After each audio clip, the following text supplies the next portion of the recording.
Yemamu nyina ha United Television so eniomemu nsam ene amanone de yaboaboa no sekase ebraso asemufo asone so ede amaye yebekenkan ni nyina ede amamo ye worship house Abeka Junction enkran asida ekode this way chocolate drink de ohia enso share have special ice ensuo na ewo edwasoyi ene special drinks edoson ede ne bon ewo fom pa eno etikoda ye boawo amawunya dachi papa bia eye emawo ene wo mba eye sikasem FM na best point savings and loans and the best assurance nko a and the beboa amaw enida so nkokora enmekwe ekra mu yede nsemi eba channel 360 DSTV eya hwekase bi ewo honam yehwe ensema oba betie ni ebie omampanyi na nado danko akufuado ekasa efa ebibi man esikasem empuntuo ho and watch say eye si enya banks ahoro bi ti say African Union banks ene de keka ho amkaboma ombeboa ama yensikasem atumi agina Volta River Authority SA ehunu ohun impre no eso enti o ma hyase ne o manfom wo tade no ho ne akoso bom potamo edi nkita ho se le be yo betima ya hwe yi apa ba bi atena ansa na tade no ebuso anase aye makra amampanyifo ahyase se wo mu ekobie na nkofa oyenebi ama yekopiem ewo gonja oman hina wo gonja yabonwura ese ode eson ban ato osoafo a wo hwe yensase ne ye kwaye ho ensem eso ade a ode ne hwini ewura ehinsem bi emo yebekop ne de enhyemu no ama na amano ne ensem emu no democrats fo ani abre papa ekoba ase Joe Biden se one nko bio wate atena no wo mu de akitai sonko Kamala Harris se de beya omanfo ne betuma aboa no mato aba ede ama no sisa meka sei dakontam omkata omanity ye ni sika $50 million eno matumi araise eche so mani abre campaign emu ayehye ensem ne bebre eka we hu obanhima efia chese do making kai e de amaw yenti kase no emu ensem amampanyi na nado danko akufuado ekasa ewo AU wo media corporation meeting ase ewo nkran na ase no e no de atodwa HM say bibi mansi kasem ebegina na tumi atumpon a ene ehia pa se sikakrabia rododo na ekeka wo ho ebom ebi ti se African Central Bank, African Investment Bank na African Monetary Fund wo nyina ekabom tumi adwumaden eboa ema bibi mansi kasem etumi ekọ na etumi aboa ma enisode huna na agenda bi a esi wani so afi 2063 no etumi abem ama bibi bai Continental Free Trade Area. It is an achievement which in itself embodies the dimension of regional integration. It has and its optimal functioning presupposes that there are a number of problems that impede a harmonious march towards the final destination as stipulated in the Abuja Treaty. Without any negligence, that is, all the projects that have already been initiated, and thanks to the efforts of one and all, I want to draw our attention to the shortcomings and inadequacies that continue to challenge us in order to complete the integration process. Coordination, effective coordination between the African Union and the regional economic communities is a determinant factor towards achieving integration, which we are all aspiring to reach because of the challenges that we have in Africa today, and that are affecting and delaying our development. I wish to draw your attention to the recent proposal by the Organization for Economic Cooperation and Development, OECD,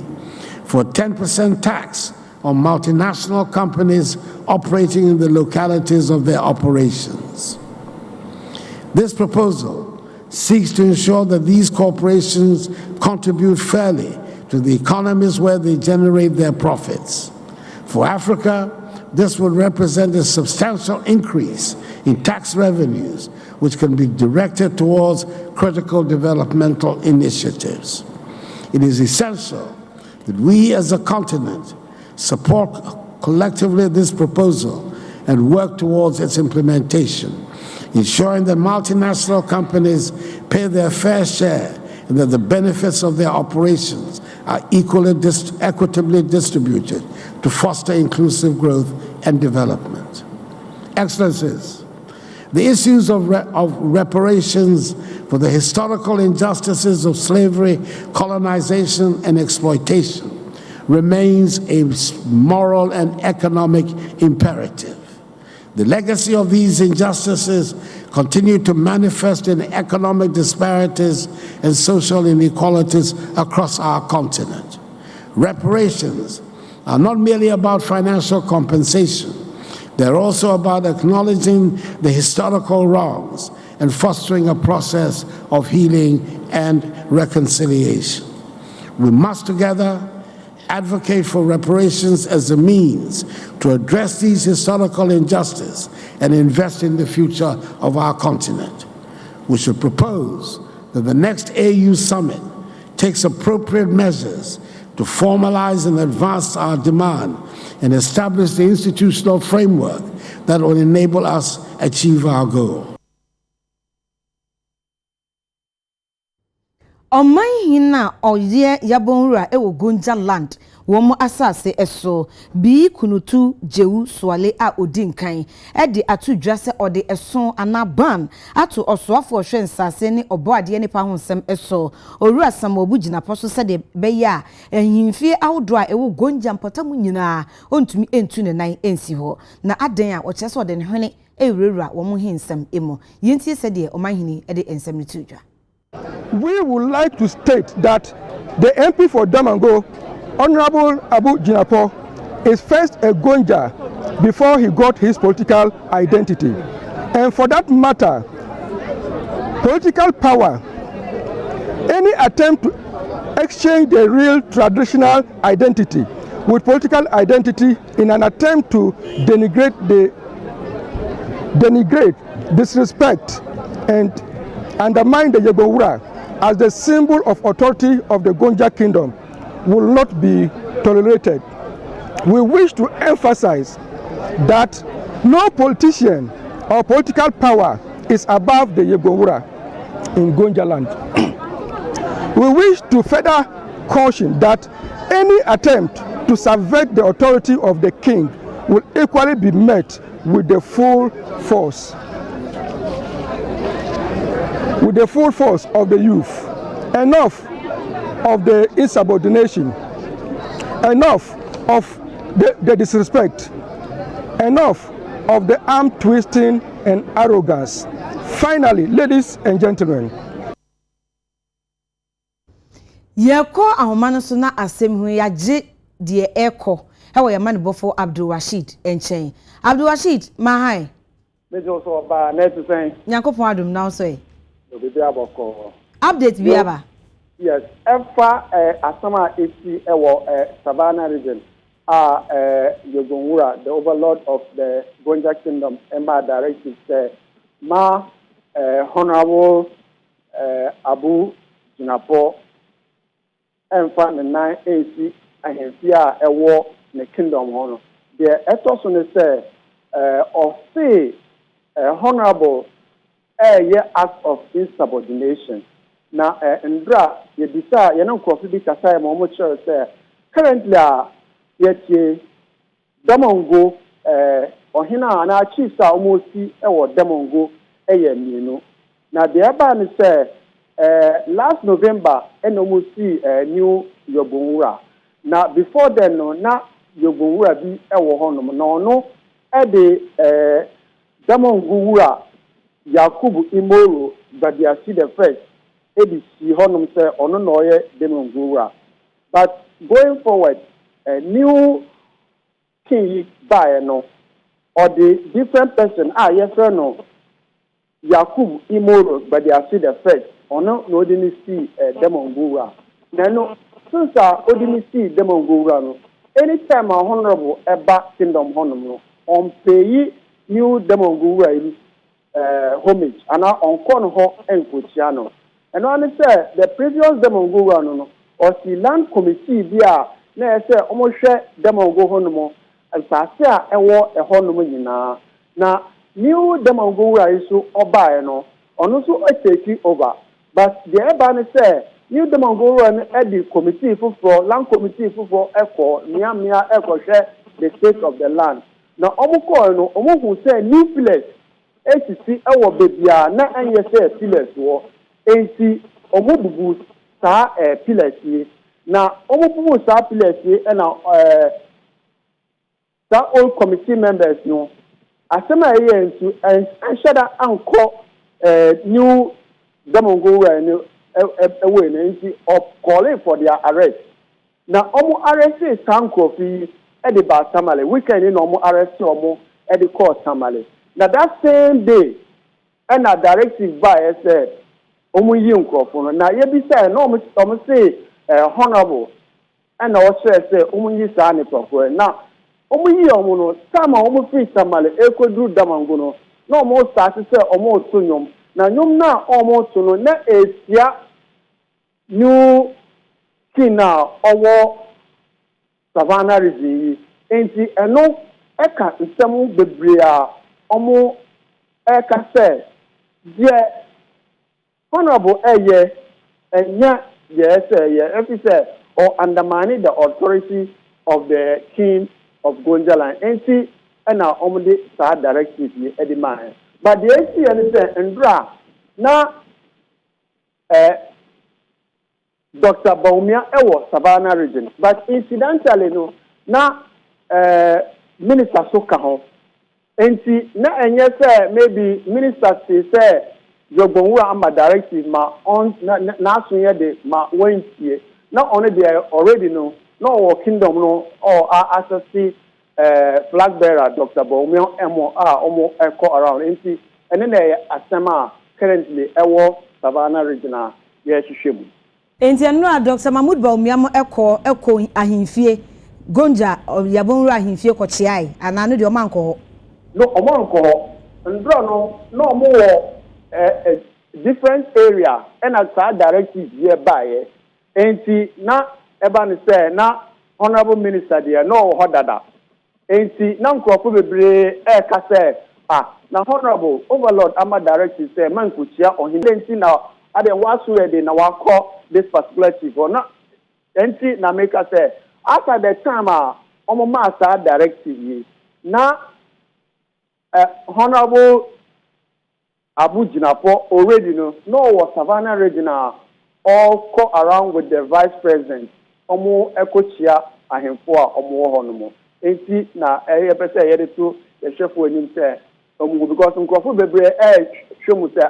na so overlord ama directive then na wo there so waso ye there so go around the chief a omo hono enti ene na ya sama isi wo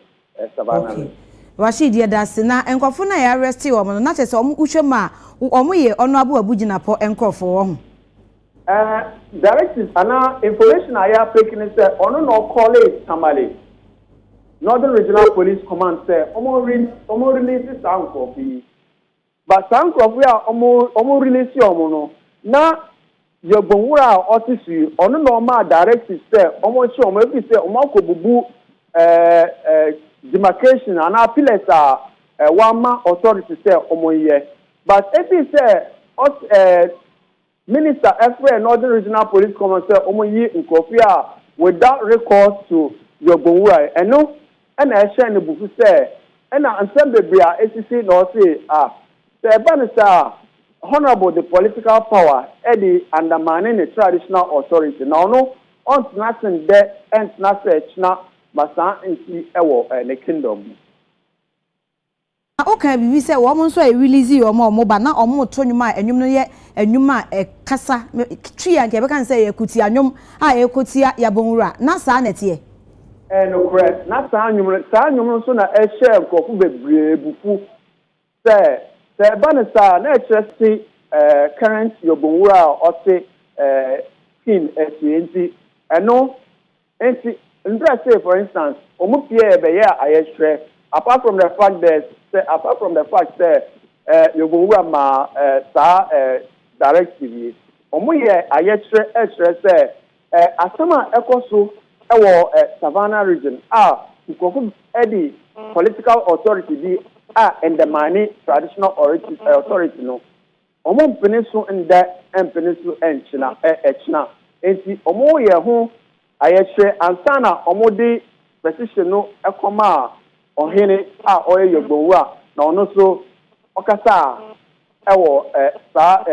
nkofu ya se kyerɛ sɛ honorable no we limit enti on man kwan sɛ on undermining the authority ewo Gonja traditional kingdom. Say wadaro masamiti ase ye omom ye kyerɛ no saa ohen foforo yi a waba no ne nkrofo omo ye kyerɛ ndra no no omo ye support ohen no ka kyerɛ honorable Abujinapo say enough of the disrespect enti ndra kyerɛ omo ye no omo ye minister owo Damango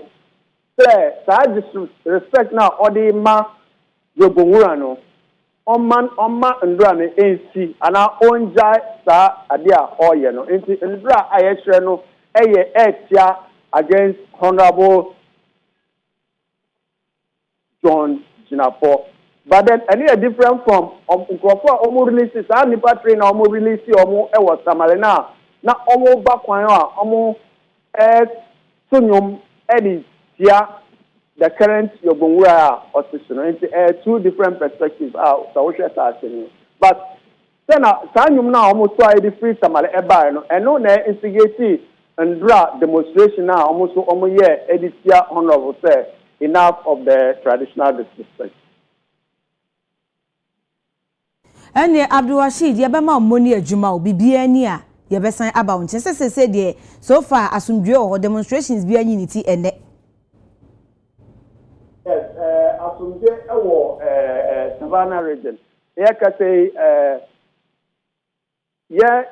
Vice President we free Savannah region akọ Upper West. And here can say currently owo Upper West. Now there ye nim say honorable akọ back to Accra and now we di Vice President ichi akọ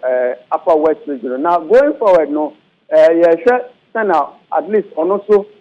effort there obetna ye at least extra or him say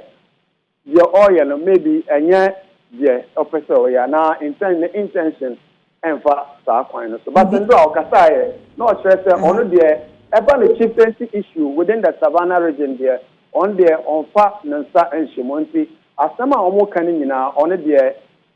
nansa enkamo ana oyenipa on fa na man enko traditional authority 20 asema mo eka afa no hono enye saa na eko Abdul Rashid yabama mo ani adwuma bibia ni abesan aba wonchen Yamani before Abdul Rashid ena yetene nkem na asemkroya ehonom osoafo hwensase ne oboade ne pa honsem so yembrahye bedwani ema Damango adehye onabo Samobujinapo wayi shield statement ana wakasa de afa ho na wose wanya ne ntie se Gonja ohimpon se ode esum ana ban ato ne so ense ma onwura ahimfie bia ewo Gonjafo ensase eso na wose se wobrebre na so asidi a wo hu se so bu a ohin de bone se ode ne hwini erewura ehinsem emu no enye saa mom na etie na ono Honorable Abujinapo ne di onim ene se ohwini no eka kire ne se oncheche ehimfu bi ate se saa na nanko wo hwe kwan so obeye de ama no enso yabonwura no eka kire ne se woncheche ehimfu bi ewo Gonja nsase so no ono osoafo no ampa emuwa ama wancheche saa ehimfu na yabonwura ehwe kwan se obecheche wo mo no eno so tekoda o se yabonwura ebisa na Land Cruiser such as a one fa emano and also oyemra shebedwani obunani guso Land Cruiser no one fa anko enti ohun ni say cheche hemfo mame wan cheche omo mame Land Cruiser one fa amba enti ohun ni say sa ne mamienu nti e na ahye ohini abufu ama waba abonten abeka say or the ban ana eson ato no so say e ma wonko nhimfi ahoro a ewo Gonjafo ensase so nemum enye no kreda say ono Abujinapo no or the hwini ana ne ho ewurawura eye ehinsem hom ewo Gonjafo ensase no eso UTV ensa eka statement ya boye homode senka ye bebo modian ne honorable atwetwe nkombo na ya pensem bisa ba ko mienu bi na enso ye pusu ahoma na onyintu pene so beka bibia e de afasem no sesia echen de ode atodwei eche bibia epiemu a ye bema ahwefo maso ate yenko bunu mantam no emuei na yakobuno mantam emu abuno mantam no musoafo onobu Justina Ousuba na hene wakasa esisu dua se emma wom de wom ho egi krayo mu de hia papa enti ewosa akonya ne eniema eye akade ebade masa emma ne boa ema krayo wom de wom ho agim no mutumi edi yi enti ehu behia se aban no ema wonsa etumi eka bi you own the land who assassin ya modia ana mo cheche mo sa wo ye no tere ko na mo wo ye e du sa si ya jack na tete no ye che duane a na ye didi a ne didi bomu no enam no ye se chepe be wa chepe be ye se cha die so nyada en tubi wo to so esi obi en di ka ye wo ye se num ana se nsia na se be ma na ye nan na se ba ye menu bra ana ye chepe be e san se ye chepe be na ma na nya bi na se strade wo mu a yo mo de ne ye no Yeah, shaman crama me 3 years for say. Let me one who chile me boa for beer beboa me. To me me ko year for me aka me kwada me maraka say ma nko me say me ko. O de ma atache ne muamoa ho me ka me say nya hwe. Nti me nta bobo me to wa na ma tana so na ma do akra sa. Ye kwa de wa pa wonya ka. Me tana say ma ne bot 12 na me nya ka mfa ma market. Ufa we say hwiche nti me mfa. Hwiche nti o me ma for beer no ho e de no ma akọ no ma jam ho the two them to be so sam say nya so enyi na chi amuma bam nti say minya abobo ya na di dia me guma me ha ma pa obi obeka metima ade ade aba market abeto no ma ya hwani a adu house ne empanfo ya ya ayammo amode abo ya mfritete ene kwa mo afa so mo atete yen ama na ya so ya hu sekua eho won fa so eho asam na mekan nti ye besra ye begina we so asra aban se ohu a onso ye mpanfo ya sene na omwa wom no musuntimu famwa ya ye won chirichiri no na yenso yetimi aboa ama men yetumpon farmers with abilities no ebi omo mpie da okay so person you interview crampo and so some farms are on person we pie because I say we've isolated them for a long time into what we are doing with to push the agenda for farmers with abilities to be at the forefront, any women farmers, especially rural women producers, no, to be at the forefront. Now you show more day. Now you train never with advancements. Now you support women. See a more abobo yani bini a more Wellington boots. Obi come out. That's why you must it's not safe. You are take one eco farm. Most are baby akokano. Into be some omunisa a very basic car. Yes, even to me, your partners no, you are contributing and supporting women.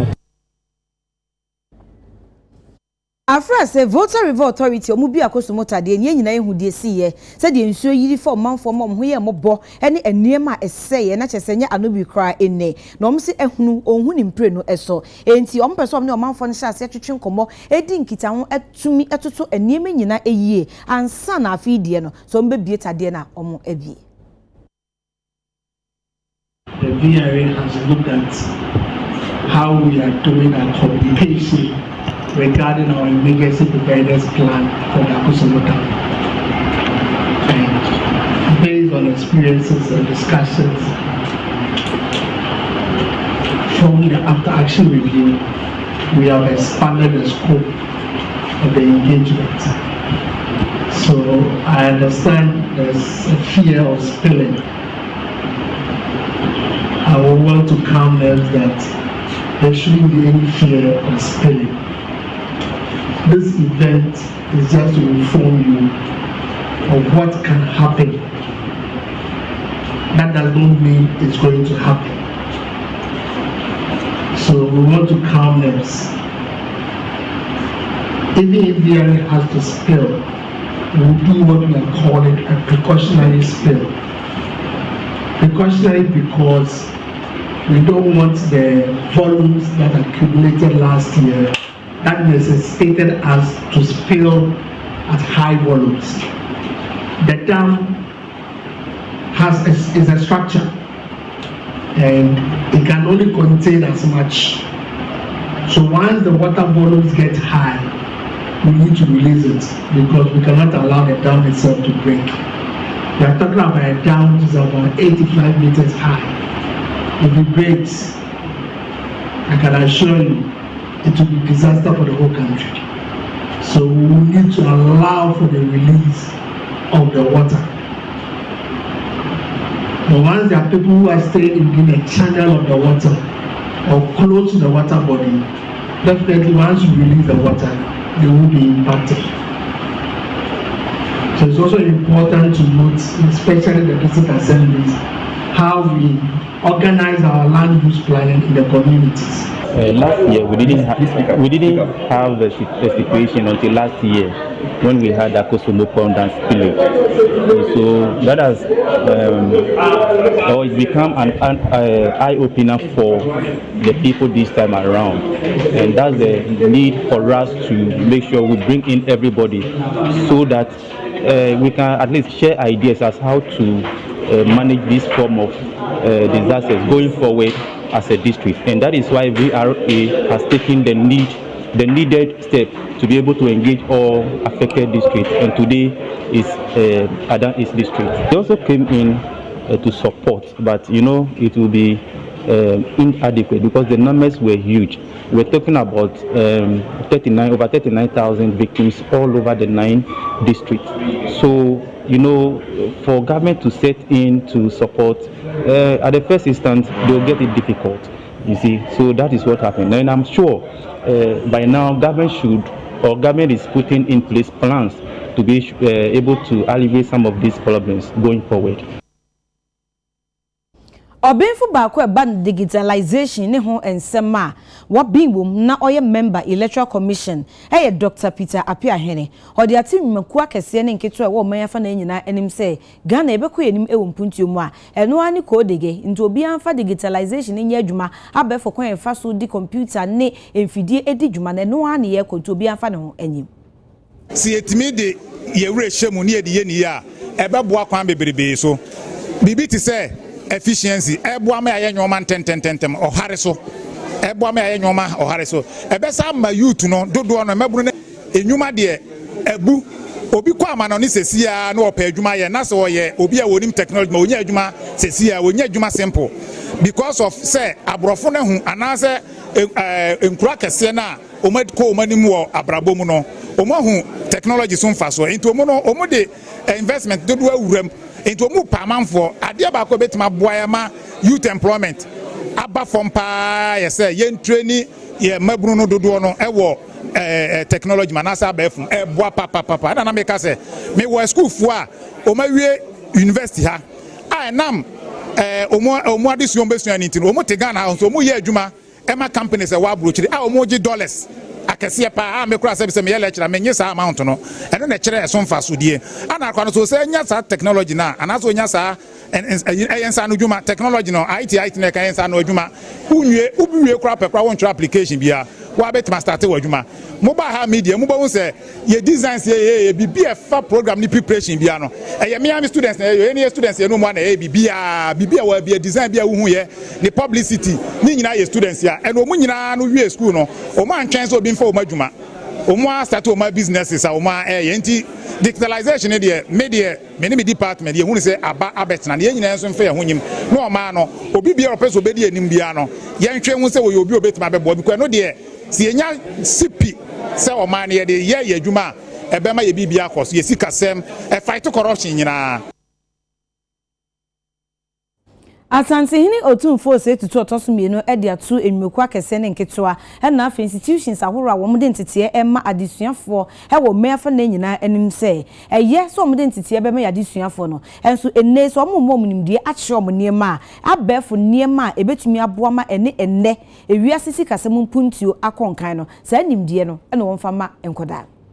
Kumasi Technical University suampon bi a edindintiman Asante Mantema na tete mabunu pa enkanka ensano dwuma adesua sesi America se suampon enya emfie eduoson na emfie eduoson no university no mpanyimfo ahyehye enema enchakra ombedi saa efan eno enomo eda saa dwumadie na de mekire 70th anniversary lunch eno ena Asante no tumfo osetutu autosumi no na sekire hene nana Professor Mensa Bonsu ebesi na nan dwumadie na se ena wo kire se emra adane wiase baabia ese efata se abefo kwan so kwan a suampon betimanya o betimade a kire mmofra de na omo ebetima bo omo ama omo asetena mu omo daada etima koyie no eno na omo enye. Education has always been the cornerstone of progress in Asante. and KSCU embodies the spirit of our people perfectly. I call on KSCU to rededicate itself to the training of graduates who are not only academically proficient, but as my former speaker said, those who suit the industry needs. Let us empower our graduates to be more resourceful individuals who can create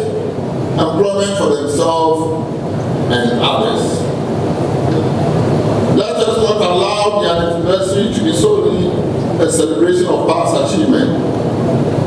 It is a springboard for our collective future. Transform yourself into skilled professionals, innovators, and leaders who make a better future of yourself and help your beloved country, Ghana. Vice Chancellor Edema Kumasi Technical University, Professor Gabriel Jumo, Emra Wakasa no Chese Suapono, ayo madwene se eniema ese efata bia, ombetime ade akire suafo ade, ebetime aboa mo no omo ebeye. As we celebrate this momentous occasion, it's important to reflect on the journey that has brought us here. 70 years ago, our university was founded with a mission to provide quality technical education and to produce graduates who are not only skilled professionals, but also responsible global citizens. As we look ahead to the future, we remain committed to upholding the values and principles that have guided us afar. The landscape of higher education is continuously evolving, and we must adapt to the changing needs of our society. Our focus will be on fostering interdisciplinary collaboration, promoting sustainability, embracing digital transformation to ensure that our students are equipped with the skills and knowledge required to thrive in ever-changing world. Ne kwakwa odwumadi na se no Chancellor Edema Kumasi Technical University Dr. Kwame Ado Kofo emre bi atwam na oye Minister for Defense ono so ekasai ekire mu sei. From its inception as KTI to its current status as Kumasi Technical University, this institution has been associated with quality technical capacity building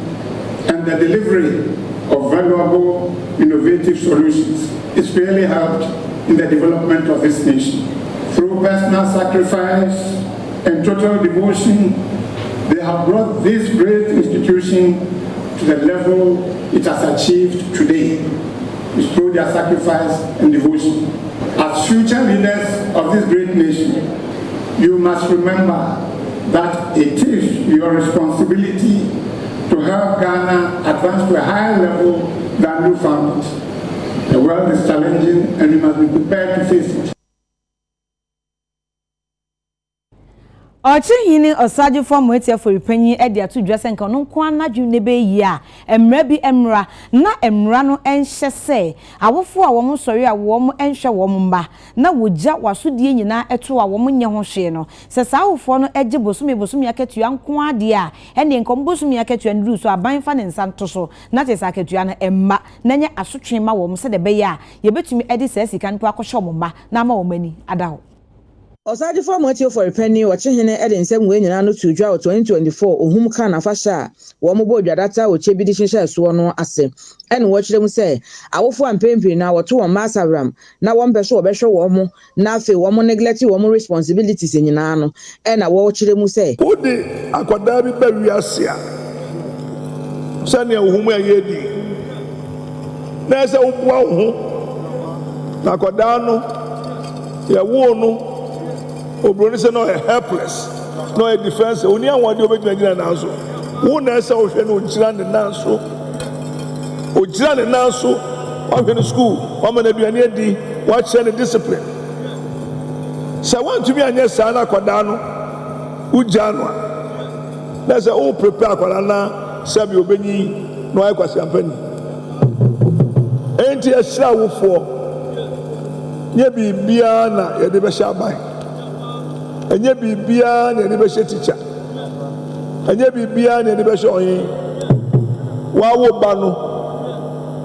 na wabɔ mmɔden apɛ kwan a wode bɛhwɛ no na nanado n'aban ayɛ school free ama aduane free ayɛ nneɛma bi free parental adeɛ fɛ sɛ PTA na wo teacher no anaasɛ mɛdi aba nkwadaa no ni no na wowia de kɔ ofie a wɔwɔ nipa bɔne woyɛ wie a na wakɔfrɛ kara ma sɛ hwɛ nkwadaa aduane a wɔwɔdi kora nam nim wawia na no kɔ ofie na papa no adwe mpa a ɔde baa asi ɛfa nyɛ yie no wototo no ase ebi esi okyɛ bi yɛ yɛnim wowia nkwadaa provisions yɛwia sɛbi nkwadaa a ɔnyɛ deaf asotire ɔnyɛ mumufo ɔnuane na obi awia ɔsɛ ɔde kɔ ne kurom akɔtɔn na sɛ wo nipa bɔne a na saa nsɛm amu ano wi nom akyɛ o wi kɔfɔ wi a akyɛ ebi wi no tumi de kɔ sukuu esua deɛ ebi wi ɛde yɛ adwuma na wi no woburu ho na wodi moto eku nipa woburu ho na ufie sika kana wuwia ade kɔtɔ wi wo na wodi nipa ko ɛwɔ dade a ɛnkɔ yie tramadol no ɛsɛ ne wi munya ɛsɛ suma no wɔn ɛwɔ mmea galamsey tu agye nhini ɛwɔ hɔ no wɔn wɔ haw na wɔn sɛm a wɔka ne sɛ wokɔ mpɔtam wa galamsey agye nhini na enye nsunsuanso ɛwɔ mmanfoɔ no enwumasua ɛso ɛbɛkom na te sɛ nkodaa dodoɔ na asɔre a wɔn nkɔ school esan galamsey a wɔn de wɔn agye mu nti ɔmanfoɔ tete mmea gala ɛkɔ so ɛkasa tia sɛ mpanyinfoɔ nhwɛ ho asɛm ka esan sɛ bibi a ɛha adwen paa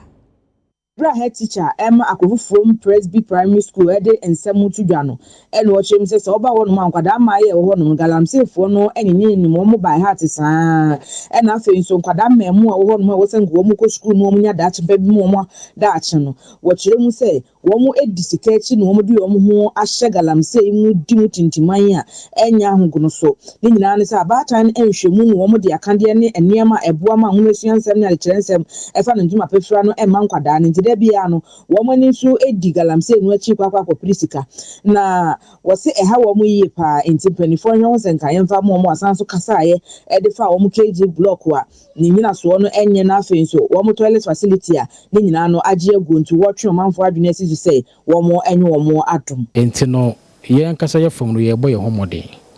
na eni bi so ho a ekire ye so a yehia se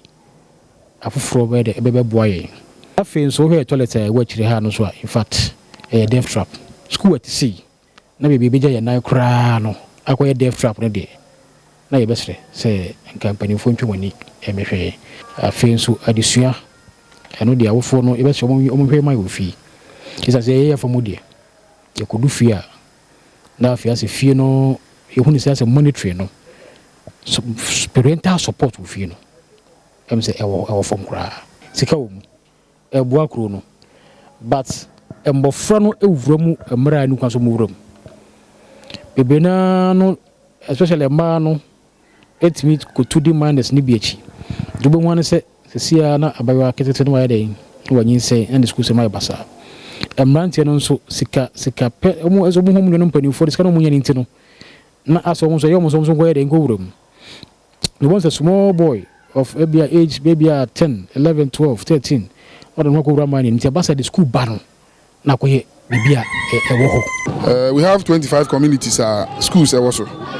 Now these 25 communities nina mining activities koso nti ama mfra ne bebre na almost school ban nye bebre na ejai come mining site na ya stakeholder engagements bebre ya ni community members share bebre ebi etimi aboa kakra but bi nso asomodin nkwala no bi asomodin nti ne ba eba ne say at least there will be some regulations bi abitimi aboa na nkwala no mususu anko mining site na at least yempa mom because some adisu anhu hia sa man no a ya keka no a maka aka mia mitimi yi sika e de pamwom a man kwaji sika mfiri baabia me ne matran kwanya ene me mpanifo a wakurofu kurodua mu ha eduru baabi no na agensam enti no ama adwuma ne ye no aye ending sede ye hunu no na ni nyina nso no eye education ni bia hwe ye nkwara ofiri classroom a no afa ade abutiniti se me koye omse afre bibi koli obi say one leg obi say we me de me hu bi enso no ofa kurom na abusa anya me na metra mahimfie ha aka ya ade a ekoso na nya kurofu kurodua nko ewo baabia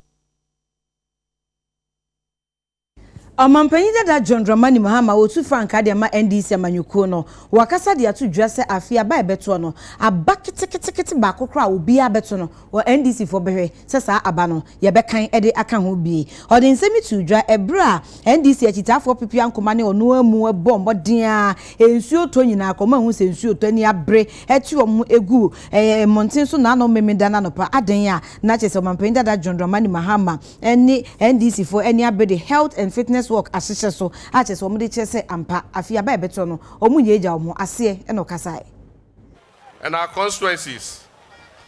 all of us who are capable must volunteer to train as party agents. So wherever you are, if you are an accountant, you are a banker, whatever profession you have, if you are capable, please volunteer. We have to train you. However intelligent you are, if you are not trained in the electoral process, you will not be able to police the poll for us. So if you submit your names, it will be submitted to the Elections Directorate. We will know the polling station where you vote. So on that day, you are not just going to vote and go back home. You are going to vote and you are going to sit there and protect the ballot for the NDC and the people of Ghana. And so you will sit there and protect the ballot for us. And please, none of us is going to sleep on 7th December evening until all the ballots have been counted. I don't want to call any constituency executive and your phone is off. It is not the chairman, the vice chairman, the secretary, the organizer, youth organizer, women's organizer, and all the executives to stay awake for 72 hours. You must not sleep until the results are declared.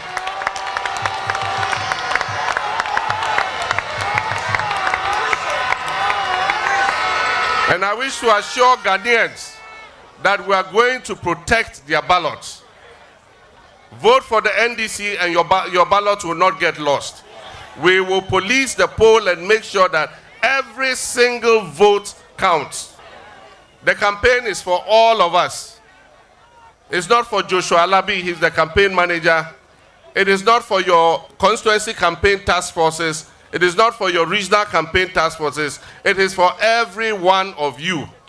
Any spare time you have, wear your t-shirts. We're going to send you leaflets. And you go from house to house and distribute the leaflets to your neighbors and tell them the message of NDC.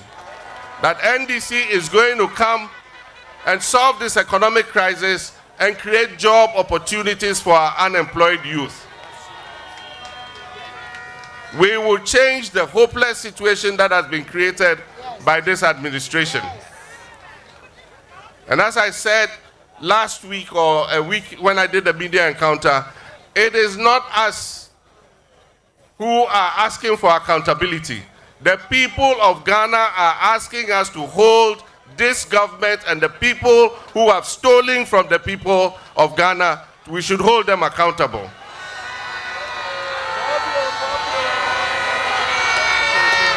It is a demand from the people of Ghana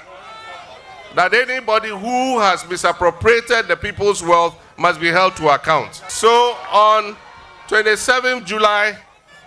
Tamale is the venue. The national campaign is going to be launched in Tamale on 27th July. And so as many of you who can be in attendance, please, you are warmly welcome. The victory of the NDC is coming again, and it starts in Tamale on 27th July. I thank you very much, and God richly bless all of you. KCF United Television so me de mau e wo Ship House Abeka Junction enkran kame ho yenyin krato ye ba bongo difara agropama so ensem ye ba sisia.